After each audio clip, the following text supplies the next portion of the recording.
বিসমিল্লাহির রহমানির রহিম। Hi everyone, আসসালামু আলাইকুম। কোহিনুর কুকিং হাউস থেকে সবাইকে ওয়েলকাম জানিয়ে আজকের ভিডিওটি শুরু করছি।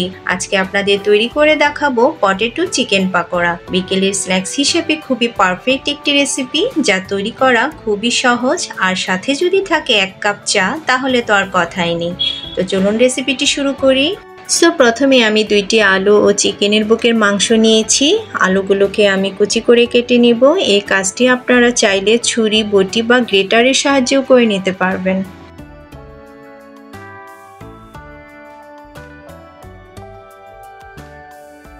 এবার চিকেনটাকে ছোট ছোট পিস করে কেটে নিব। এবার ছুরির সাহায্যে আস্তে আস্তে করে কিমা তৈরি করে নেব। ব্লেন্ডারে করলে কিমাটা কিন্তু একদম মিহি হয়ে যায়, আজকে আমি সেটা করছি না, একটু আস্তে আস্তে করে কিমা তৈরি করে নেব।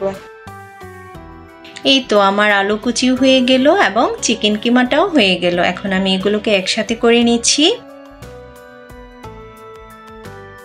এখন এখানে দিয়ে দিচ্ছি 1 বাটি পেঁয়াজ কুচি ও কিছু কাঁচামরিচ কুচি, দিয়ে দিচ্ছি ধনিয়া পাতা কুচি। এবার দিয়ে দিব আদা ও রসুন বাটা 1 চামচ করে।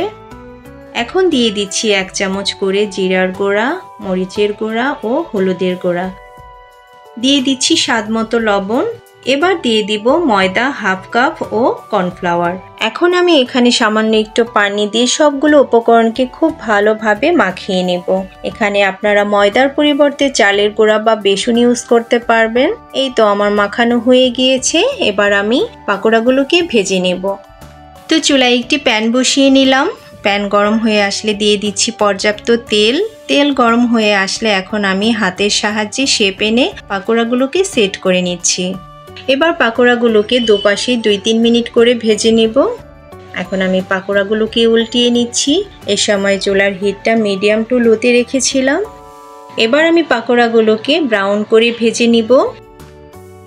এবার আমি পাকোড়াগুলোকে তুলে নিচ্ছি। এভাবে আমি সবগুলো পাকোড়াকে ভেজে নিব। আমার সবগুলো পাকোড়া ভাজা done. It's ready to serve.